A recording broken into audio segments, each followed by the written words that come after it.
Hopefully it's live. Yep, I think it's live now. All right. Yeah, we're live, bro. Tweet out the link and then I'll post it in the group chats. Was there any pre-tweet to say it was going to opinion report today? Nah, no pre-tweet, bro.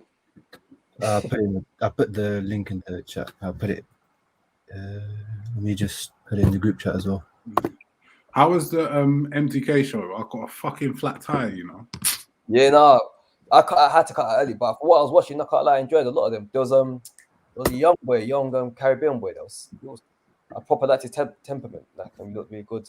Will was good. Will Hamilton was good as well. Yeah, that's who I went there for, isn't it? Yeah, I see him knock the guy out very quickly. So but he looked good. Like, even compared, like, that's his third pro fight, and the other two I've seen, you can see like really good improvement on what he was doing.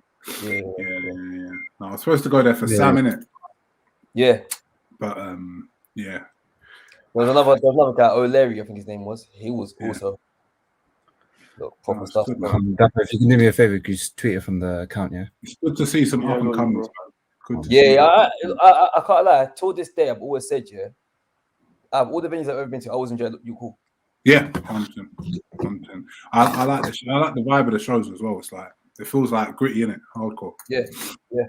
It's good. All right, let's get it started. Yeah. Let's go.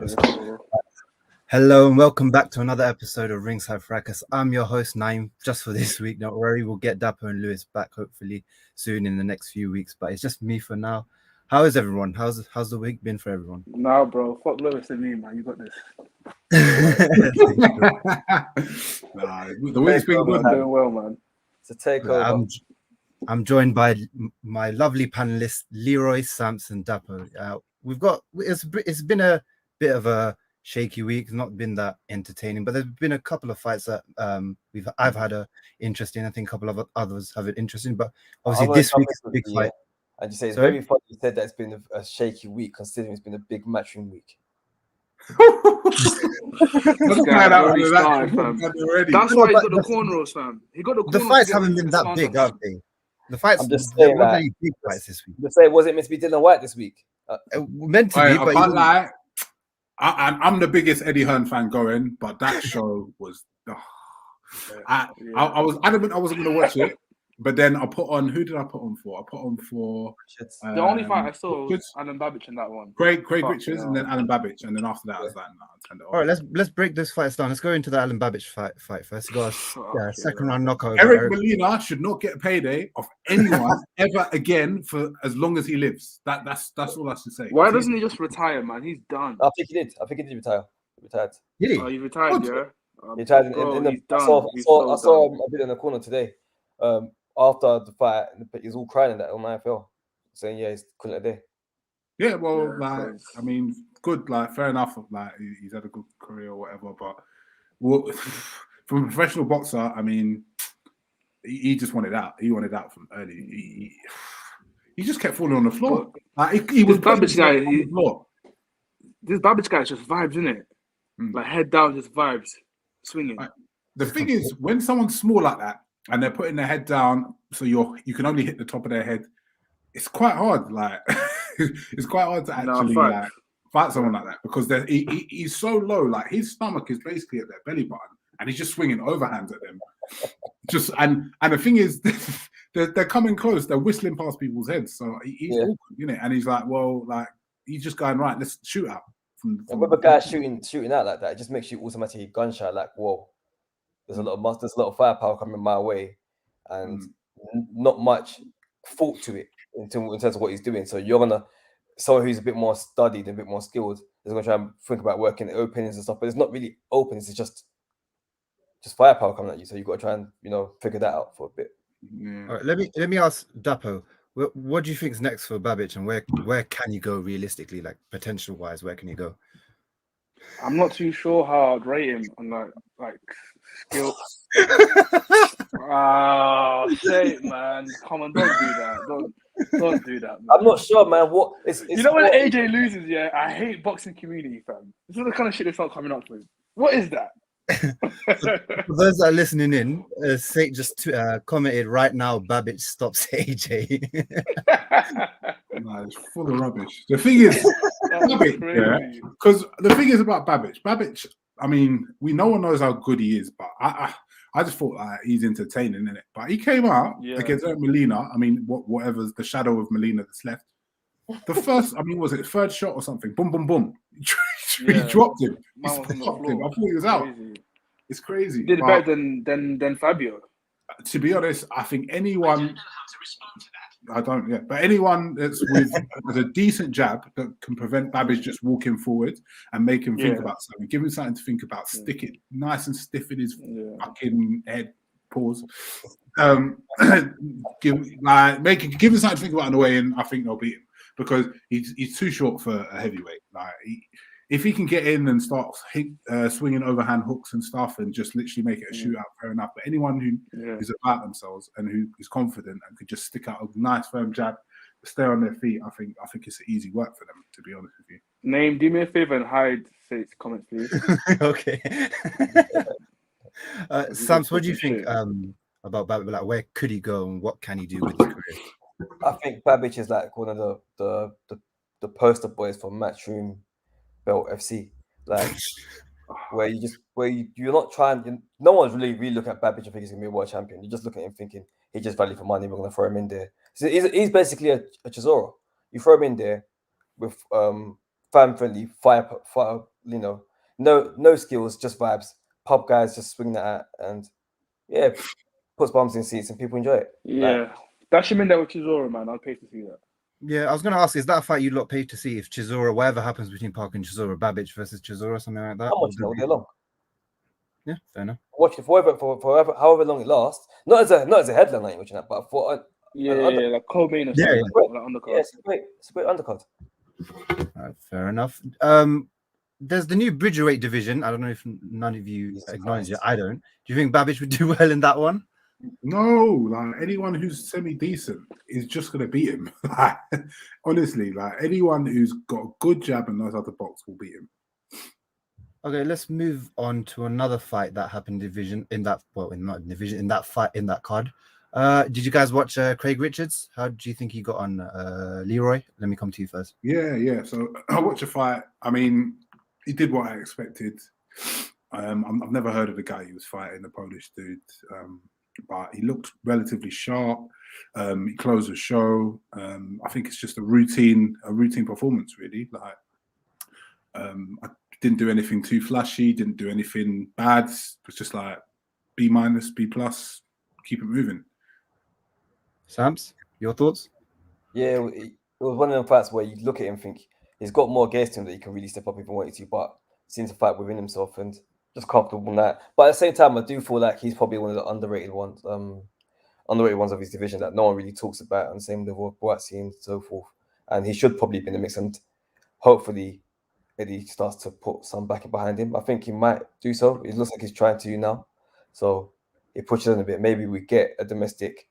It's funny because I want to say it, but I feel like it won't happen just because they're in the same stable club. But I think a Boatsy which is a really good fight down the line. Like not even down the line, like in the near distant future. Yeah, that's a good fight. I agree with you, Sam. Also, personally, you know, to go. Like obviously, Rich isn't going to get a big vote again, but maybe. But like I feel like if them two fight each other, then go off and then one steps up into bigger things. That's what Richards had a close showing against Bivol as well. Like a lot of those runs were quite close. Yeah. So and he's like he's the only domestic guy that we've got that's fought a champion at that weight, right? John Johnson, he fought Beterbiev. Him as well. And Yard, didn't it? Yeah. And Yard, he fought Kovalev. That's what annoys me though, because that I think we'd all prefer if they fought each other. Like we want Yard to fight the guys. Rather than just go straight to the belts. Yeah. I think it would have been better for them to fought each other, build their experience against top fighters, even if they're domestic level, top fighter domestic level, and then build yourself up. I think that division is stacked. You've got guys like Richards, you've got guys like Boatsy, you've got guys like Callum Smith now in the fold, you've got guys like Yard, Arthur. These guys should all be fighting each other, Callum Johnson as well. But the fact that they're not fighting each other is kind of annoying because we could put on brilliant domestic level fights and you can build up all of their profiles like that. And think about this one. Go on. No, I was just going to say, I think everyone's like looking for that world title.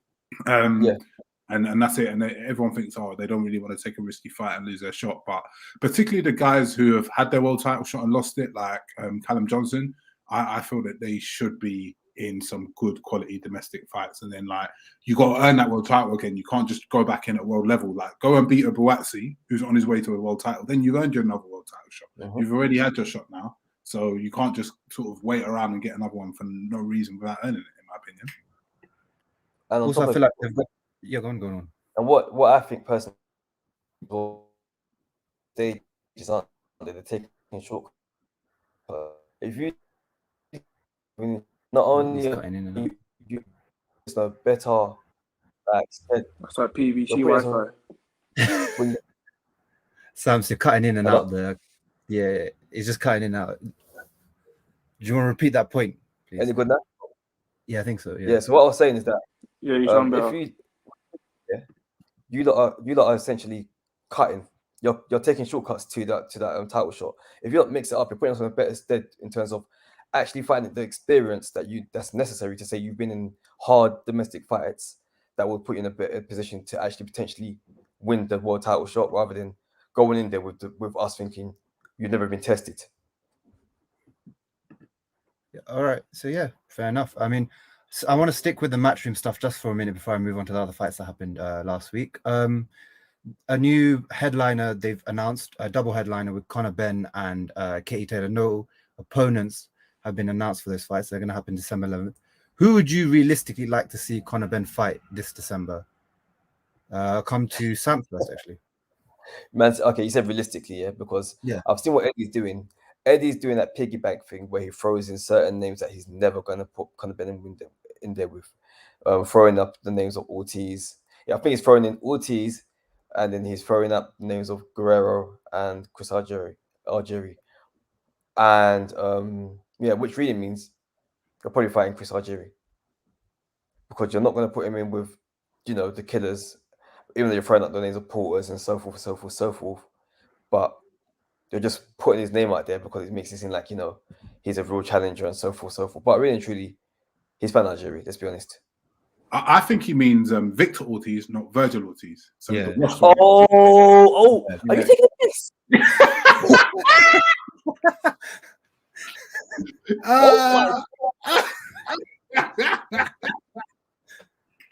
I'm so dead.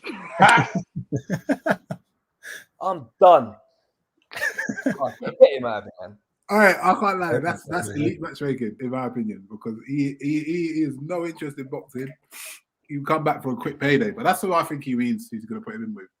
And Guerrero was like, I'm rattled. No. It's about Victor Ortiz, and I think Guerrero was like 60 years old, something like that now. So I can see him putting him in with all three, and that's perfect matchmaking. That's exactly what you want to do. You're building him a name, but you're giving him fights against which aren't competitive, really and truly. Depending on what they have left. Man's so disappointed. I'm rattled. So yeah, that's what I think. What I'd like to see him do, it's difficult, isn't it? Because I'd like to see him be put in with who's the guy who won the English title who beat Sam Gilly? What's his name? Oh, McKinson. Yeah, I'd like to see him put in with no, it wasn't McKinson, it was someone else. I've forgotten. But I'd like to see him mix it, put him with someone who is domestic, but who actually is a live opponent, rather than some of these old wash names that he's putting him in with. Do you know what I mean? Because what I need to see from Conor Benn is, like, do you have the actual ability against a proper boxer, someone who's done it from when they were 5 years old, type thing, and who's worked their way up the gritty way, up the ranks and stuff. So I want to see him be put in with one of the who's a British champion at world? I've forgotten his name. No, English champion. Sorry. I'm going to try to find it now. Give me a second. I forgot. I think I know who you're talking about. He literally fought Sam Gilly on an MTK show. Samuel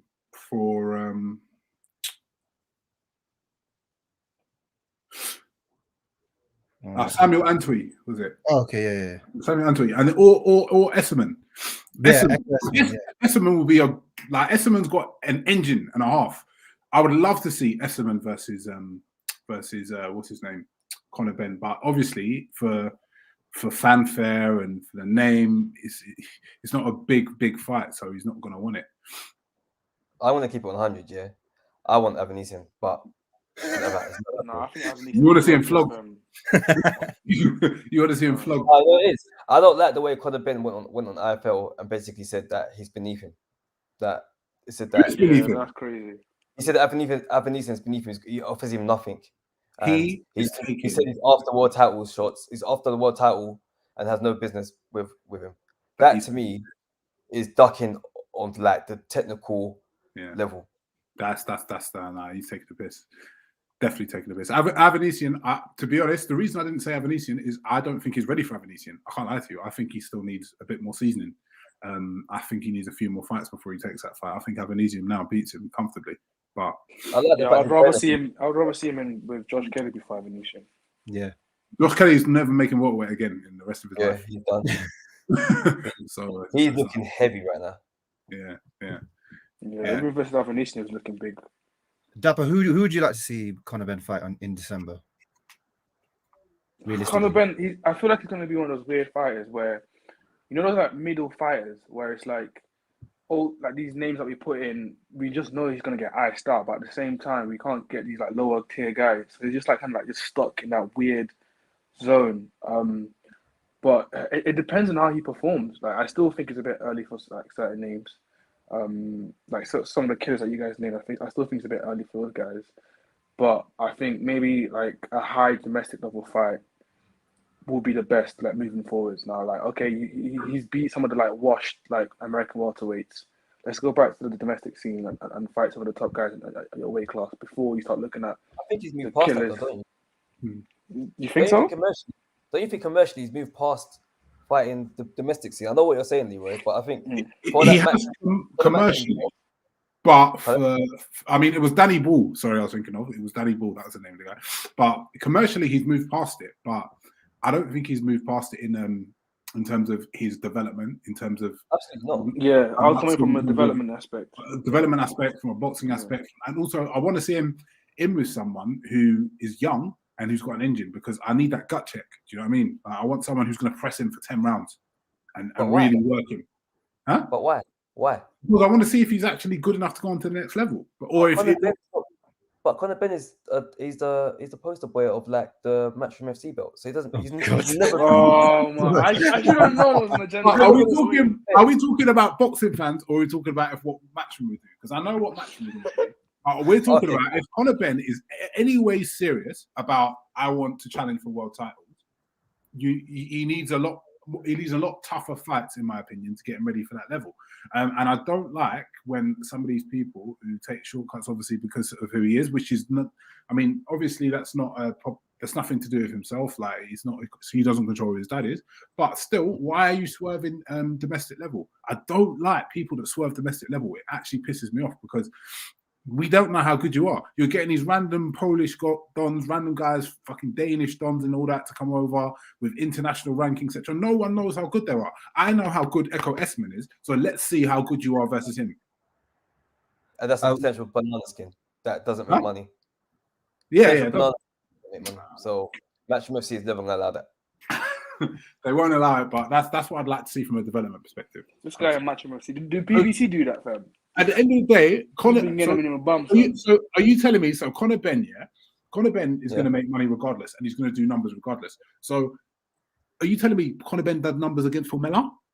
Who the fuck is Formella? No one knows who Formella is, but the boxing crowd know who Esserman is, know who Sam Antwi is. They know who they are. So, I mean, is it going to do any less money than fucking Formella or these random dons anyway?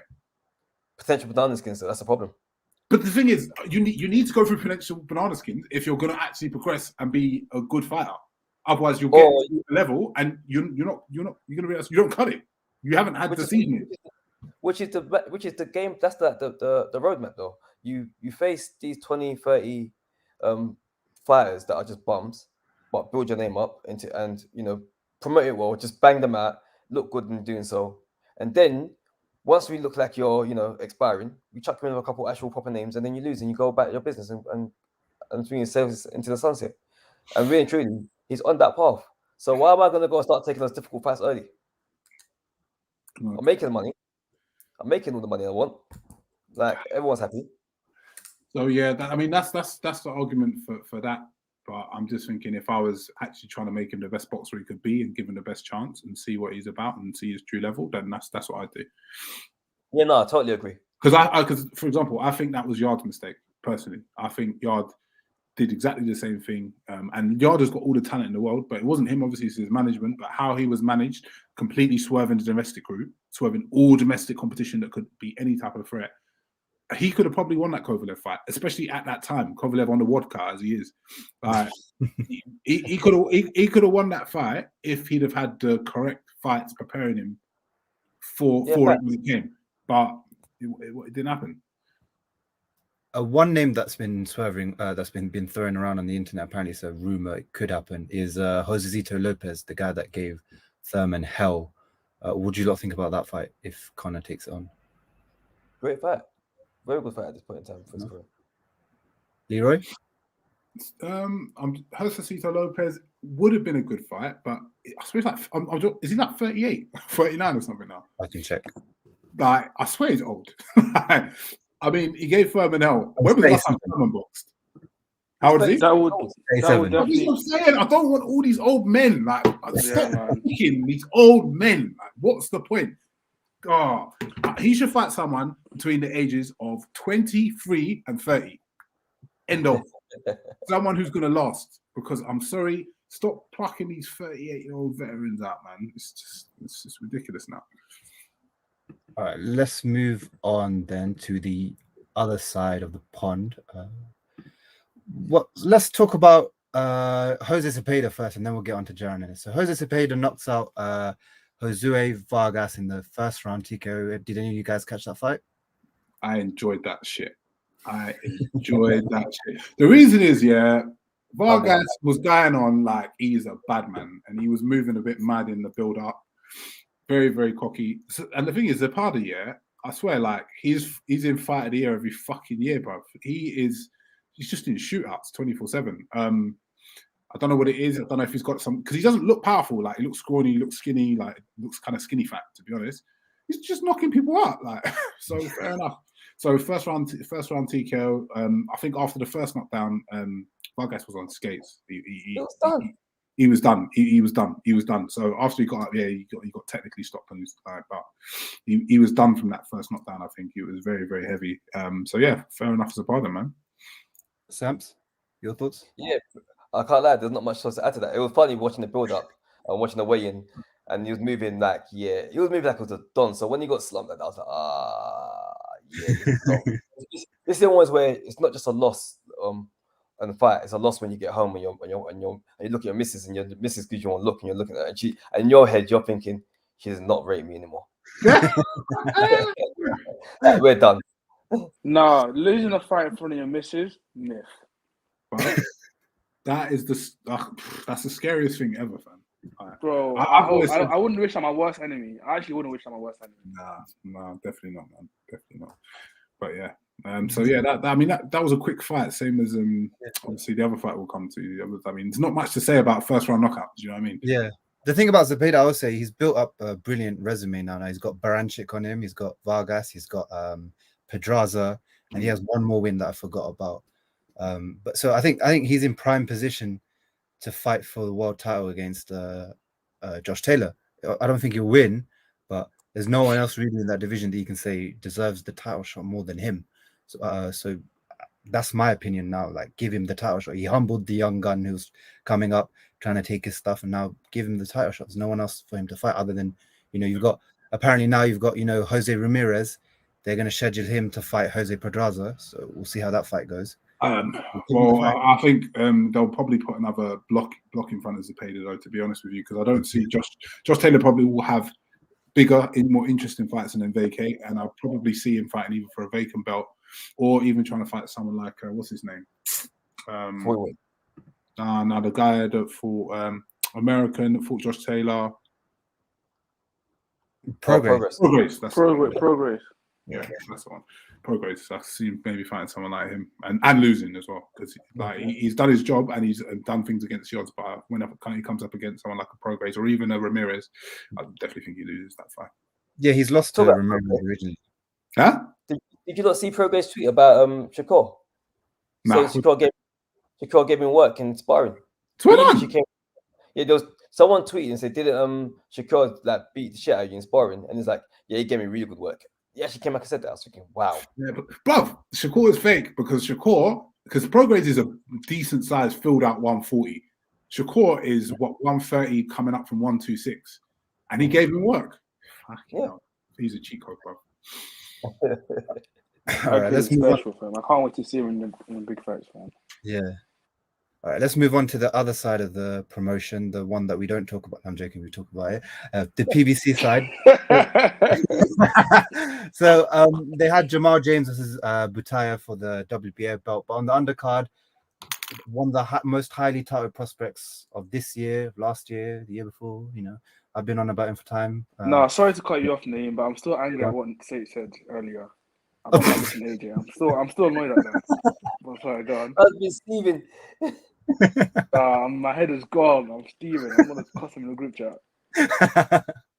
So Jaron Ennis gets the first round knockout over a Thomas Delorme. What were your guys' thoughts about that knockout and that fight? I'm going to come to someone that's been following Jaron Ennis for a long time and has been hyping him up for a very long time as well. Leroy, how did you feel? Hey, easy work for my boy, bro. Easy work. Easy work. So Thomas Delorme, let's put it into context for some people. This is what I was doing the other day. So he took Terence Crawford 6 rounds. Yeah. And he got stopped by Terence Crawford 6 rounds. He took Ugas the distance. Yep. Who else has he fought? I can find out. Was it Jesse Vargas or something like that?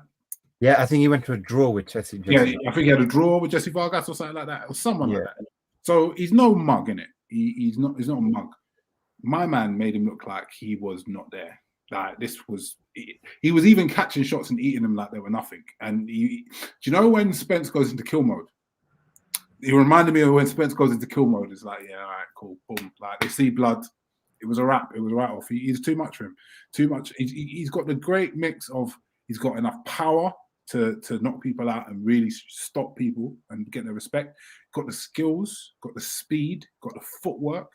I mean, you heard like Sate's dad, whatever, in the group chat. I love them kind of fighters, man. Our uncle was talking about his pivot, talking about the way his pivot. He's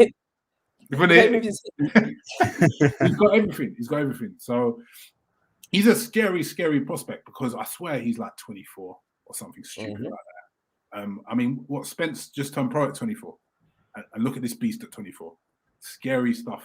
Scary, scary stuff. So we'll see. How he progresses, man. But yeah, everything that I'd expect him to do, and he's just looking imperious, man. And he's looking that he's going to get dodged the fuck out of because no one's giving him a shot unless he's a mandatory. You know, I like the fact you keep Spence here because I literally kind of see them in very similar kind of trajectories in the sense that, especially in the way that they go about their business, handle their business in the ring. It's very much I've got skills, but I'm here to dog you out regardless. Like, exactly. Yeah. So that automatically puts fear in people, and I love this thing here when the old guards here start talking about the new guards in a certain way. That lets me know that you do not want no smoke. What you know they're coming. Keith Runtime Furman. Yeah. What did he say? He's like they asked him about Jaron Ennis. What he said, "Who's that? I don't know him, brother." Rubbish. Why are you like? Rubbish. How do you know who he is? You're chatting shit. It's like when Spence was coming through and he was like, in time. When Spence was coming through, I don't know him. Then you're forced to know his name. Then it's get a belt. Then I'll know. Then I can talk to you. These guys don't want no smoke. They know it's gonna be long. And I ain't gonna lie to you. I think they're all gonna run off to 154. Yeah. I agree. I don't see any of the current champions, Spence and Crawford included, fighting him. Even though I think if he and Spence fought today, I think Spence beats him. I think he's still for Spence, 100%. But because Spence gets hit a lot less, and Spence, to be honest, for me at least, in terms of the the high level fundamentals is better. That's just my opinion in terms of. I think Spence is a master of distance. Spence, like, he doesn't get hit clean. He's got solid defense. So when he's a pressure fighter and pressing people, he doesn't get hit clean. When you look at Ennis, a lot of it, he actually does get hit. So you look at his last fight versus Lipinets. He was getting tagged. He didn't give a shit, but he was getting tagged. So you never see that with Spence. Spence is like, he's tight and he's on it. So I think Spence beats him, but I don't think any of them want any of that, to be honest with you. You see how passionate Leroy is when it comes to Jaron Ennis. Wow, that guy is the truth. I'm telling you. I was chatting about early doors as well. Yeah, I think most of us were in the group chat. Dapper, what do you think about Boots and his last fight against Delon? What do you take away from it? Actually, I didn't catch that fight, but I watched his fight before. Can you guys hear me? Yeah. I watched his fight before, and who's the fighter he fought before? Lipinets.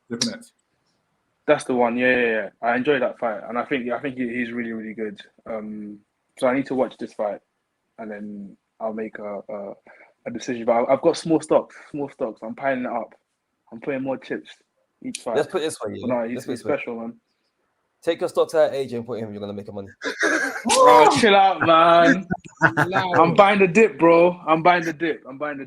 You lot are laughing now. My boy's coming back, fam. I'm buying the dip. My issue with Ennis is probably the fact that I don't think he's promoted as well as he should be, because you'll see his counterpart in Virgil Ortiz. That guy's basically he's a star. Like, he can sell out stadiums now. He's sold out his own stadium. He's a main event. But with Jaron, it's not his fault. It's kind of his fault and his promoter's fault. There's two ways to go for that blame. There's not much promotion behind him. Not many people know him. He's not even fighting that much in his hometown that often. You need to build. Someone said something over there about and I do agree that as a boxer, it's one thing to do your hand in your business in the ring, but to a degree, you do have to take a bit of onus on promoting yourself as well and getting yourself out there. I'm not saying everyone has to go down the Broner route and start doing wild, outrageous things, but you do need to get yourself out there in terms of marketing yourself in front and get yourself in front of people so that they know who you are as well. And then if you do that, I feel like the promoters get behind you because they have no choice but to, because people know who you are, they want to know who you are, so they're a bit more geared to do so.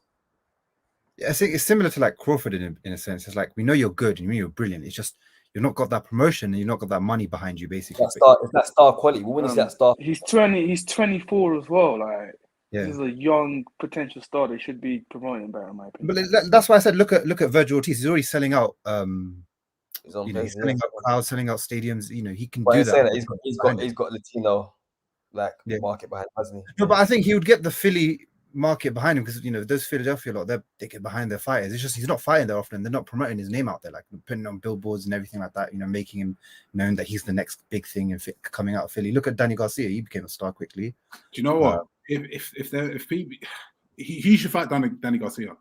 That's what I said. Yeah, pass the torch. But Danny Garcia is never fighting him. But pass the torch. I was gonna say, why the hell do you not think Danny Field? It's never happening, but yeah. I don't think you're getting beat up, Danny. Danny, you're getting beat up, Danny. That was a flogging, fam. I couldn't believe that, man. You don't want to go. You want him to go and take that from a younger version of a Spence? Yeah, right. And that's car crash Spence as well. Yeah, it's crazy. Yeah. I have to have a special shout out to Spence's tweet. He's like, I ain't here for tune-ups for guys who ain't sure of themselves. Do you know that? That's some fucking G shit. Anyway, when I sent that into the chat, up to that though. When I sent that into the chat, I knew straight away Leroy's gonna get the same level of gas that I saw that I was. Oh God, that gassed me for the day. I was gassed. All of that kind of shit up all day long. Bob, that was G shit. Man said, I don't do tune-ups because that's for niggas who ain't sure of themselves. Shit. Jesus Christ. You know what's kills as well? That's the day he would have got clearance to he can go. But when AJ says that he's corny. AJ says he's on the block and meet me in the state. Bro, it's not the same. AJ started talking about being on the block and chilling in the ends and meet me in the block. You know what Larry Hoover. His last interview, he was playing chess. Brother, get the hell out of it, you weirdo. Bro, he even lost the chess match. All right, let's come into the big fight for this week. This is the big fight. It's the third undisputed fight we're getting this year. It's a super middleweight undisputed fight. First super middleweight champion between pound for pound and pay-per-view king Canelo and IBF super middleweight champion Caleb Plant. I mean, I'm excited. Please come to me first. Yeah, I actually was going to come to you first. So Dapper, you're raring to go. So what's your thoughts of this super middleweight showdown? Canelo via death. Round 6. Next person. I think we know who he's going for. Yeah, Samson, what's your thoughts on it? Oh, you know what? You missed that high day high. What am I looking for, man? Career high payday for Canelo. Is it?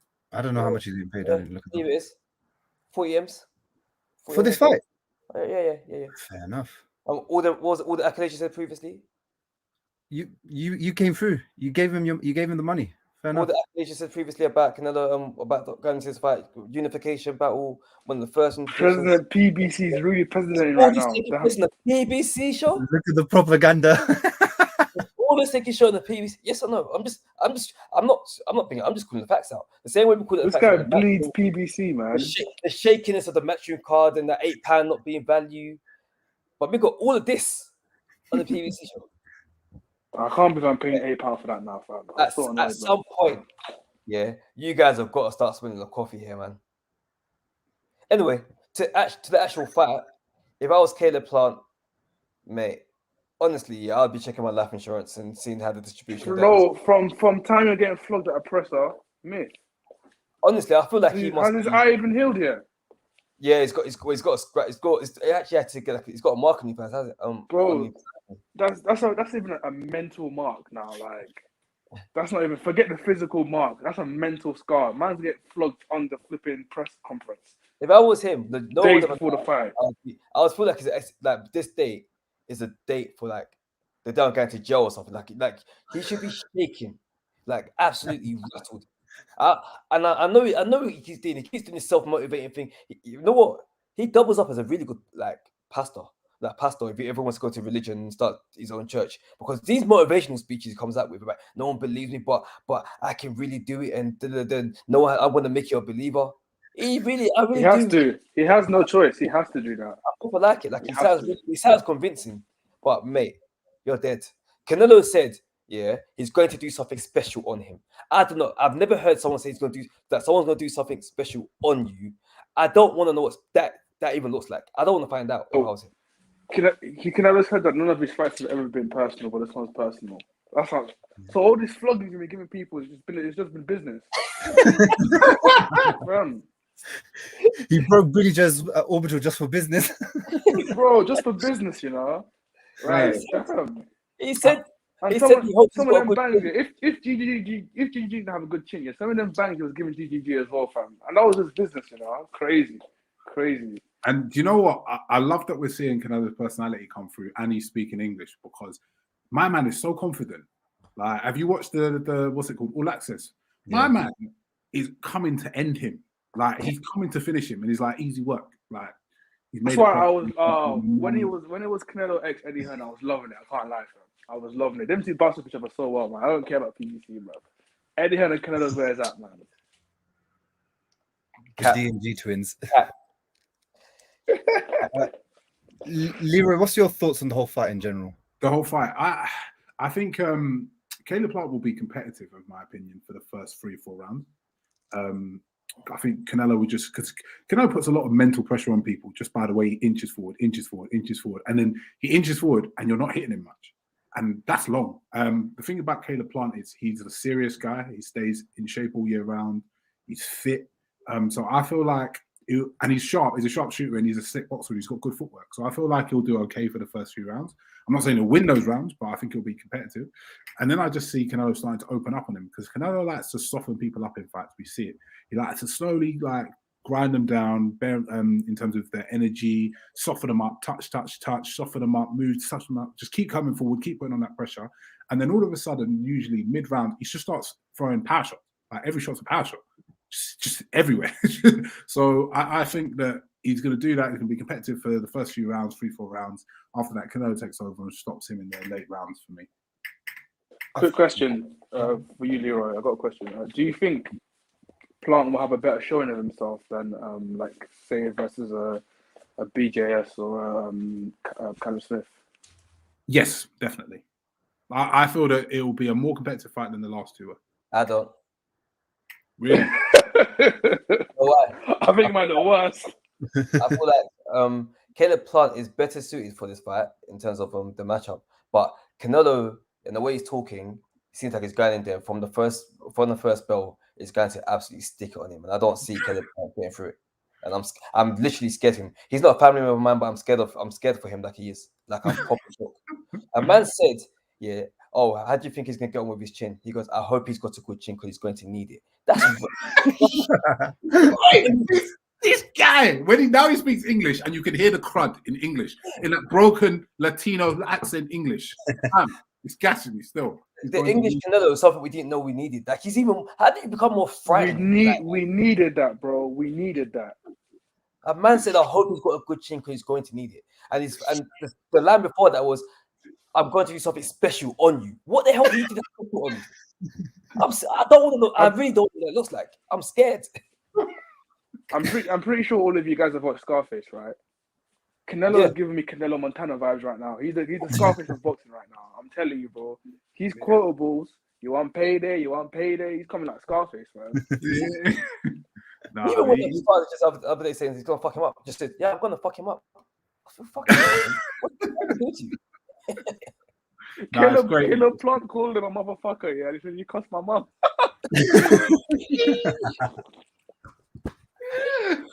Oh shit!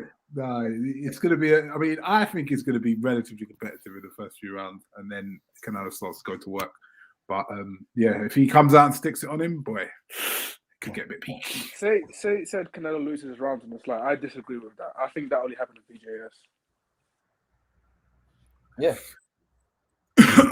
I don't see any other fighter after BJS that Canelo lost bare rounds to. Maybe, but even in BJS, I still feel like Canelo was in complete control of the fight. Like, 100%.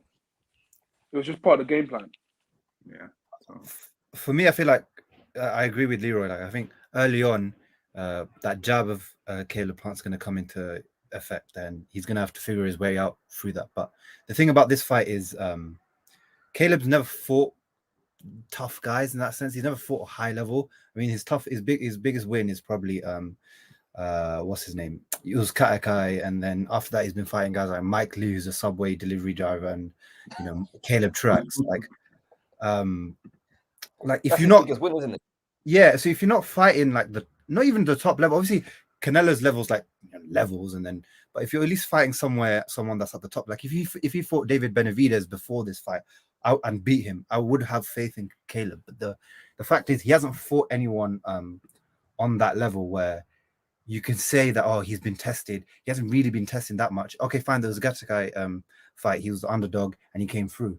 But even then, it's just like Katakai's not that guy. Like he's not that guy. Even at super middleweight, he was never that guy. Everyone at super middleweight before Canelo came in, it was probably David Benavidez. Everyone was looking at as the guy. Yeah, Akatsugay, the thing is, Akatsugay was a handful. We need to talk about why he's a handful later, but he's a handful. So I think that's a good win. Like we don't want to take that away from him. No, it's a good win, but it's not world class. Yeah, that's what I'm trying to get across. Like he hasn't fought. It's the same argument that I had when it's coming into the BJS fight. Is that BJS fought David Lemieux, then the levels just dipped. He just fought random people. He fought Martin Murray. He was like 70 years old. He fought. You can't go into a Canelo fight with them fights. You have to be on the top of your game. Like Triple G was at the top of his game fighting Jane Jacobs, guys like that. Top of his game came in, and that's why he won the first fight. Let's not bullshit. He won the first fight. He won. Let's draw. Yeah. He definitely won that fight for me. I didn't mind the draw. I wasn't angry at draw. I think that's Golden Boy. It's because he's on PBC now, isn't it? That's a Golden Boy backhander for me. I said from the jump, I thought that in terms of watching scoring the fight for me, I wasn't angry at a draw. I've watched that fight like 6 times, and I still think GGG won. Yeah, same. Either way, the second one was conclusive as far as I'm concerned. Yeah. Second one was conclusive. So like, but that's what I'm trying to say. Like with Plant, it's like we've never seen him in that tough fight, like in a tough fight where okay, it was Katsukai, but that's really it. With Billy Joe Saunders again, he came in and I said, yeah, they have the style to beat Canelo, but they've just never been in tough fights. They haven't kept the level that high. So if you're not keeping the level high, then you're going to get caught out by this guy who's completely different. Canelo, again, he's a different guy. I wanted to ask one question. If Canelo wins, where would you rank him on all-time? I'm going to come to you on all-time great and Samson. Sorry, when Canelo wins? Yeah, when Canelo wins, fine, we'll say that. I think we're all in agreement. Where would you rank him in all-time great discussions? I'll come to you, Leroy, first. Then we'll move on. To be honest, it doesn't have to be exact ranking, but you can give like a roundabout here. So I don't like comparing generations personally. It's not really my thing. But I feel like Canelo, I mean, he's already, even before this fight, Hall of Fame. Yeah. He's already, before this fight, I mean, because he's gone up and dethroned Kovalev stuff in all-time great discussions. So if he unifies this division, yeah, I bet beating Caleb Plant, does that do anything extra for him? Not really. I still feel like he's still in all-time great discussions. I don't see it moving him massively forward. Can't lie to you. I think he'd have to do something. It's more the undisputed than Caleb Plant, in my opinion. Even then, like I don't know. It's who's in the era. Like, so there's fighters who I feel like, even though they're unified against absolute elite fighters, they're better accomplishments than getting undisputed in the era where there's not many elite fighters in that category. I mean, everyone's different, but that's just how I see it. So for me, it doesn't really move the needle, particularly. So, Dapo, let me come to you. I'm with Leroy. I'm not 100% sure. To me, it's more him becoming undisputed middleweight champion. That will be painted on paper rather than I beat Caleb Plant, because Caleb Plant hasn't really, like you said, he hasn't beat anyone like world class. So I don't know what that would look like all time list. I know pound for pound for now, I'd probably put him as number 1 or 2. My number 1 and 2 is him or Usyk, but yeah, I don't know. But I think he's everyone's pound for pound right now, right? Sam's face. It's Usyk, man. You can't deny him, man. You can't deny him. Wait. Undisputed at cruiserweight. What, you said Usyk's pound for pound? No. I'm just saying, my number 1 and 2 is Usyk and Canelo right now. Usyk's, yeah, I'll give Usyk 2, but I don't think he's number 1 yet. If he goes and then beats, say, Fury. Yeah, 100%. Yeah. Then we're talking. Until then, as far as I'm concerned, I can't lie. I think it's disrespectful to be putting him there anywhere near that. I think he gets into like the second half of the top 10, but the is mad. I'm sorry. Who's ahead of him apart from Canelo? Crawford. Why? I still put Crawford still dominated divisions and actually killed his. So right, okay. So Crawford unified 140. Who did he fight in that unification? What did he do at 135 as well? Yeah, 135. He was doing the stanky leg under fucking what's his name?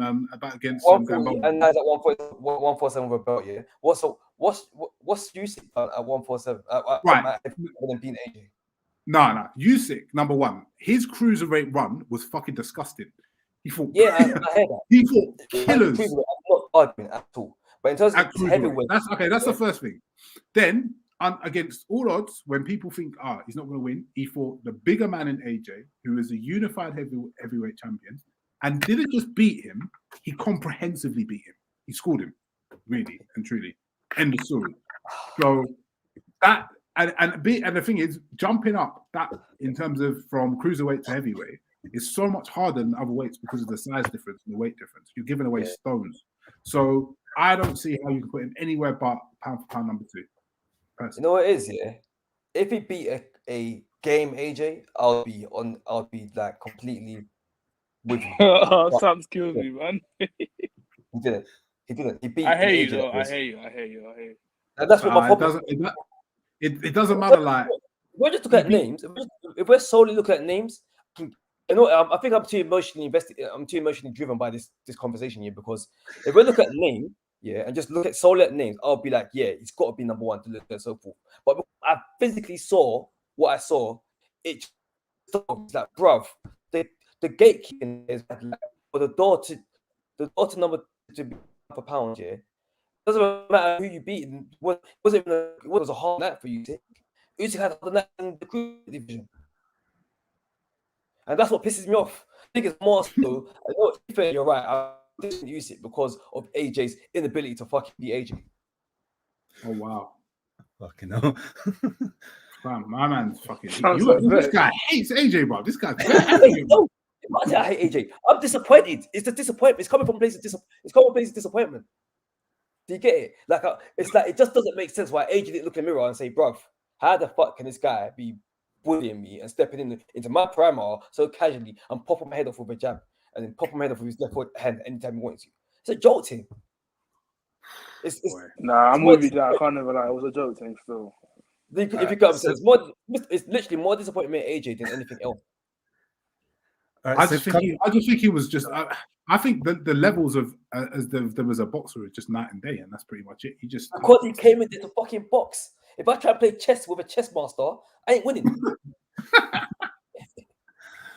All right, so coming back to the original question, would you rank? Okay, I may have worded it a bit shit.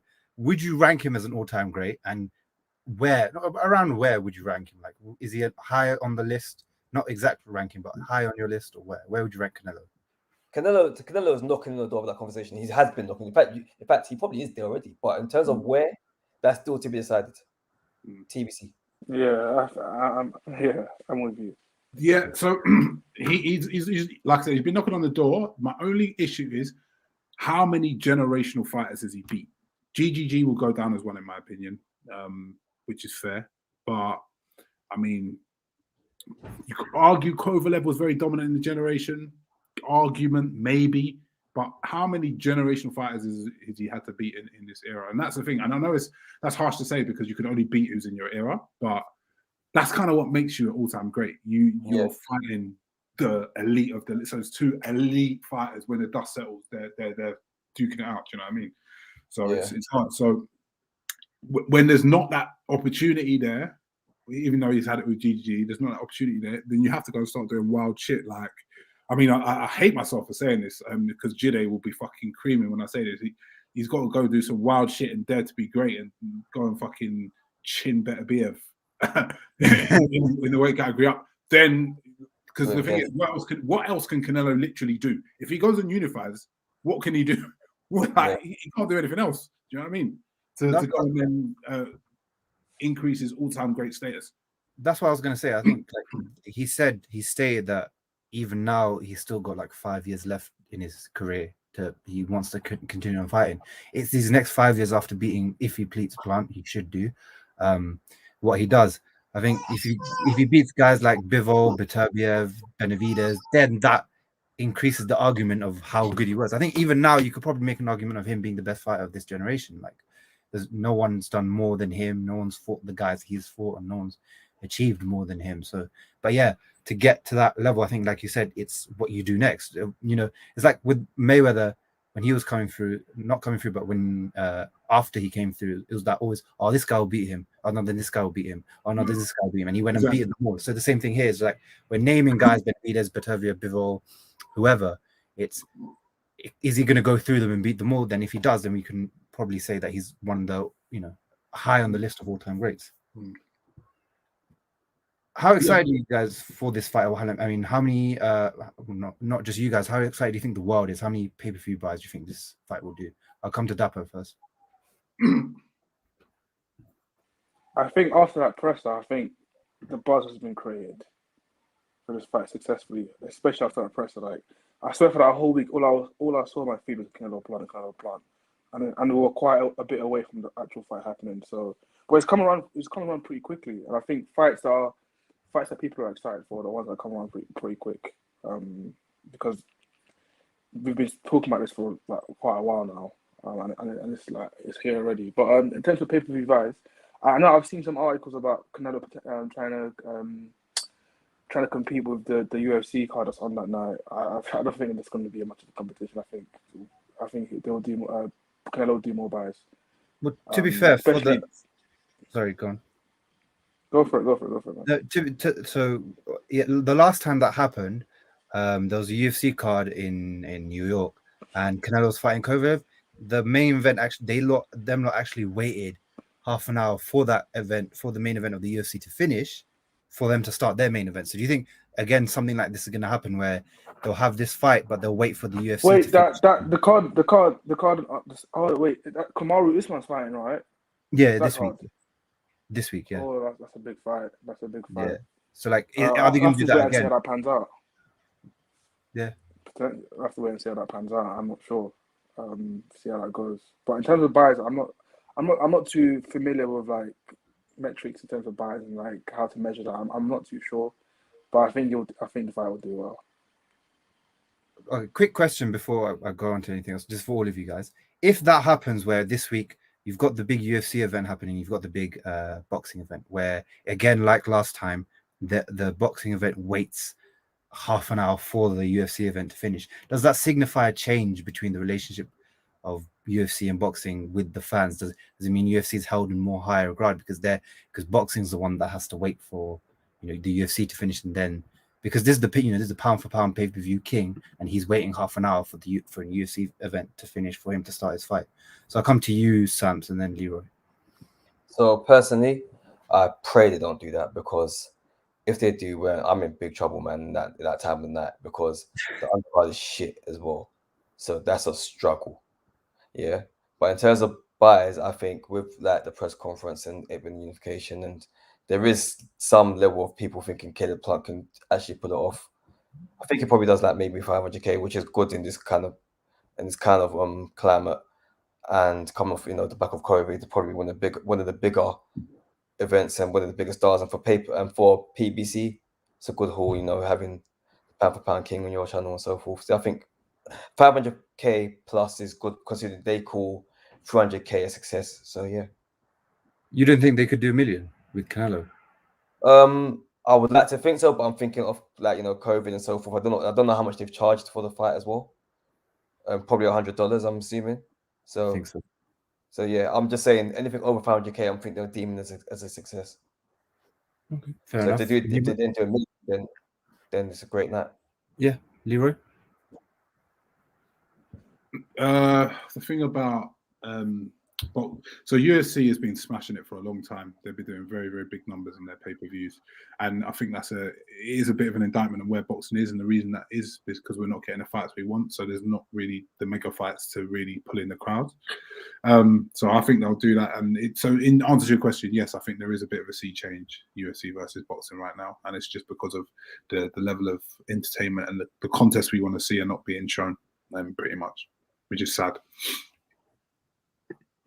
In terms of buys, do you think this does over $1 million, or do you think I reckon it does in the 700 range. Okay, fair enough.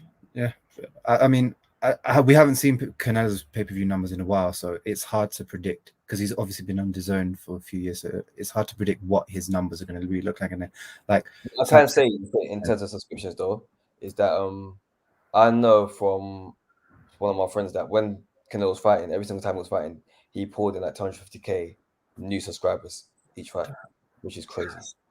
That's a lot. Imagine what AJ would do if he moved to DAZN. Like, he'd still pull in a lot of subscribers, which he was meant to do, but yeah. All right. I mean, this week it's going to be a fun week. I can't wait for the fight. Undisputed, third one we get in this year. First undisputed super middleweight. Hope everyone enjoys. I really do hope they don't do that weighting shit for the MMA, because I don't want to stay up longer than I have to. On the card is bad. And I'm too old for that. I'm waking up. I want to try and maybe like we can do like a live watch along for the actual main card probably. But if I have to stay up for long, boy, I don't know, man. Because that Wilder one, I was pushing my limits, man. Yeah. my eyes were closing, bro. I might have to set my alarm for that. I might set my alarm for that job. Yeah. Right, so let's spend the last few minutes. I just want to talk about just two other newses. So one, the biggest fight of the century, in my opinion, has been made. The biggest fight, I think, in boxing history. Jake, the problem child Paul takes on Tommy Fury. How do you guys You're feel taking about a that? piss, fam. What the hell did I miss? I was thinking, bro, what fight is this? I was thinking, what fight is this, bro? You saved that till last. Bro, nah, Neem, you got issues, fam. That's crazy. No, but like, what do you not think about that Tommy fight? Tommy Fury, bro. If you lose this fight, it's looking spooky, fam. It's looking spooky. I can't lie. Don't do this to the boxing man, then, fam. Don't come and embarrass us. That's crazy. You can't. The Fury name, the stock in the Fury name will plummet. I doubt it. Absolutely Plummet is strong. Plummet is very strong. If Tommy Fury loses to Jake Paul, he's the second most popular Fury. Doesn't he have to change his name? To Jake Paul. Yes, What's the other Fury? Bumbles. Tommy Humble. Tommy Humble. No, Tommy Fumbles. Yeah, Tommy Fumbles. Tommy Fumbles. Tommy Fumbles.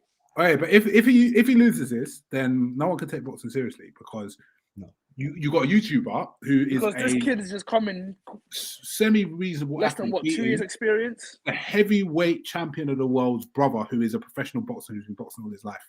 Do you know how bad that is for the sport? Comes from a boxing family. Fam. That's crazy. That is a mazine. I'm sorry. I ain't gonna lie, yeah. I didn't really care about who won until he decided to go at Clarissa Shields. So now I really do hope Fury smashes him in. Who went at Clarissa Shields? Jake Paul. He's been doing it for a while now, no? Because Clarissa keeps saying that she'll fuck him up. No. To be fair to him, Clarissa Shields been saying that she'll punch him up for a while now. She started it.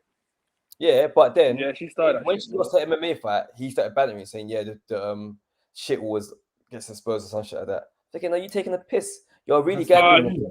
She started that, bro. That's the game, man. She's been saying she'll punch him up. I don't like him, but that's the game. Like, she started it, he fired. Yeah, back. same. Yeah. I solely hope he loses because of that alone. But Tommy Fury has to win because boxing just for boxing, man. Because casuals are going to be like, casuals would not take it seriously. I'm telling that. I did want Tommy Fury to win, but there's other I wanted him to win for other reasons anyway. Because so my boy. The last person Tommy Fury fought in America is Jake Paul's one of Jake Paul's sparring partners, and apparently Jake Paul flogs this guy sparring just for fun. He looked terrible though. Tommy Fury couldn't get him out of there. But Tommy Fury, it's looking spooky, man. Tommy Fury's not good. That's what I'm saying. That's why I'm worried. He's not good. This is going to be competitive. I'm worried, fam. And it shouldn't be competitive. And the people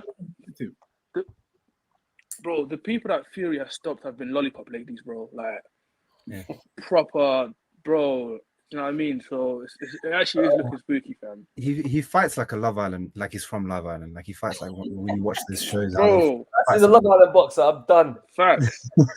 He actually does fight like that. It's just, he's not serious. He's shown he's not serious. Like, okay, you went on the show, you come back and you're fighting like 3 times a year or twice a year against London because he's missing his Molly fucking mate who brings in the bag. No, that's what I'm saying. He's not serious. Like, he's not serious about boxing. Like, I just clocked. No, he can't lose. Molly May's gonna be there. He can't lose. No, he can't do that to her. He can't do that to her. Her brand as well. He can't do that to her. He can't do that to her, man. Wow, Jake Paul was photoshopping DMs. That was a chess move, man. That was raw. When he got that, I was like, raw. Yeah, because when I saw that, I believed that. I was like, she's got to go. I already know Jake Paul's gonna win the battle of the world. Jake Paul will win the battle of the world. I already know that. I don't think Tommy Fury can talk like that. Myth. I can't lie though. I think it does like 1 or 2 million pay-per-view buys. Yeah, facts. Yeah. It's because of both of them. Like, fans. They got fans, man, and it's crazy because they're not boxers like that. That's just mad, man. Boxing is changing, man. See at 500 and Fortnite Twitter going at each other like that, bro. Like, we're living in the Matrix, bro. We're living in a simulation now. Like, what's real in this life? Nothing is real anymore. That's like Fortnite kids versus 500 kids. Like, crazy, man. It's absolutely not. I know if Tommy Fury loses, yeah, Money May's requested DMs are gonna look crazy. Cussing the guy, fam. It's gonna look mad.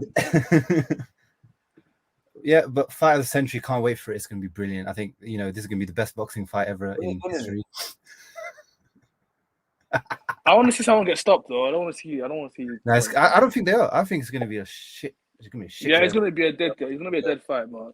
Just for the bands, just for the memes, man. I need someone on the canvas, man.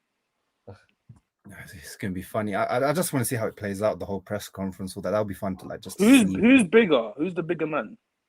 They're on the same height, right? Jake Paul. Yeah, Jake Paul's like 6'1", 6'2", innit? Oh, shit. So Tommy Fury is a light middle, light heavyweight. Sorry, and Jake Paul's a cruiser. Yeah, Jake Paul's like 200 pounds. Yeah. Oh, yeah, they're doing that at cruiserweight as well, something 190 catch rate of that. So see what happens there. Boy. Complete shit show. It's an interesting story though. It's very interesting. How did this even start? I'd be lying if I said I wasn't interested in this fight. Yeah, I'd be capping as well. Not because from a boxing sense, but to see what these two do to each other. Just mainly, really. No, I'm not interested in their boxing. I know their boxing shit. I watched their fights. They're shit. So, but it's going to be interesting to watch. When you say the real YouTube boxer back, man, KSI, where you at, bro? The real one. We need to get him back. He's come on, all these lot. All right, so that was a great episode. Thank you guys for tuning in. I think Lewis normally says like and subscribe, and if you're on Spotify, share it, and whatever you do on Spotify, don't use it like that. 5 stars on something that Lewis says. 5 stars, yeah, on Apple, yeah, everything, please. And I've been your host Naeem, and I've had the pleasure of me this week, Dapo, Samson, Leroy. Thank you very much, guys. Do you want before you log off, bro? Someone said that it's going to be as technical as arms versus bouncer.